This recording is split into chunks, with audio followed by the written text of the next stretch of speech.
Doctor Yunus সাহেব আপনারা জানেন প্যারিসের অলিম্পিকের উনি তিনজন বিশেষ অতিথির একজন। পৃথিবীর এত বড় অলিম্পিকের উনি একজন। এবং আরও শুনে আপনারা খুশি হবেন, সোশ্যাল বিজনেসটাকে এইটা অলিম্পিকটাই উৎসর্গ করছে সোশ্যাল বিজনেসের নামে। এইটা হচ্ছে বাংলাদেশের গর্ব। আগামী 100 বছর পর, ইউনূসের পর, রবীন্দ্রনাথের পরে 125 বছর পরে নোবেল পেয়েছে দুইজন।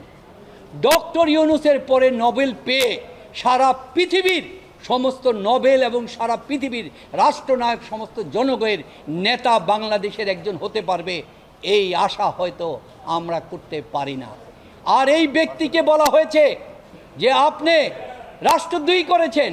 কি করেছেন? উনি 21 তারিখ বাংলাদেশ ছেড়েছেন আপনার প্যারিস অলিম্পিকে যাওয়ার জন্য। সেইখানে প্যারিস অলিম্পিকে যাওয়ার পথে উনি বাংলাদেশের এই ঘটনা দেখেছেন।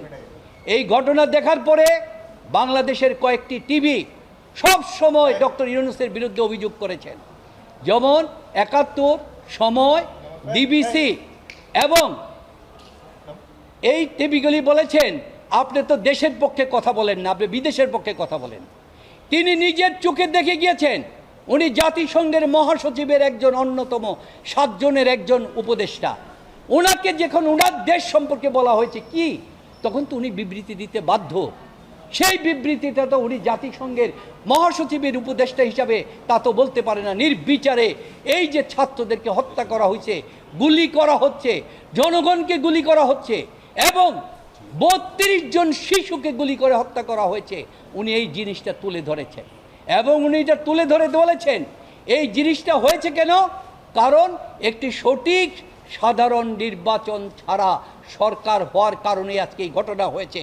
তাই উনি সাধারণ নির্বাচনের কথা উনি বলেছেন। উনি একজন নাগরিক হিসাবে কথা বলেছেন।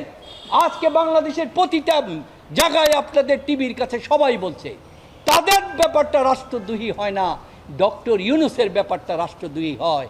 এর চাইতে দুর্ভাগ্য আর কিছু নাই। কালকে আজকে রাত্রে ডক্টর ইউনূস আসবেন, আগামীকাল বাংলাদেশে আসবেন, আগামীকালকে উনি ওই কোর্টে যাবেন। আর এই ব্যাপারে আমি আপনাদের কাছে একটি কথা বলতে চাই যে সরকার যে এই যে ছাত্রদেরকে মারল এবং জাতীয় সম্পদ নষ্ট হলো, এই ব্যাপারে কিন্তু দুটি প্রশ্ন দাঁড়ালো। একটি প্রশ্ন জাতীয় সম্পদের ব্যাপারে, আমরা যদি প্রথম যদি বলি জীবনের কথা, ধরেন একজন ব্যক্তি অত্যন্ত দামি গাড়ি নিয়ে তার ছেলে গাড়িটা নিয়ে অ্যাক্সিডেন্ট করে ফেললো, মারা গেল। ওই পরিবার কি ছেলেকে দেখতে হসপিটালে যাবে নাকি না দামি গাড়িটা দেখতে যাবে? সেটা কখনো হয় না।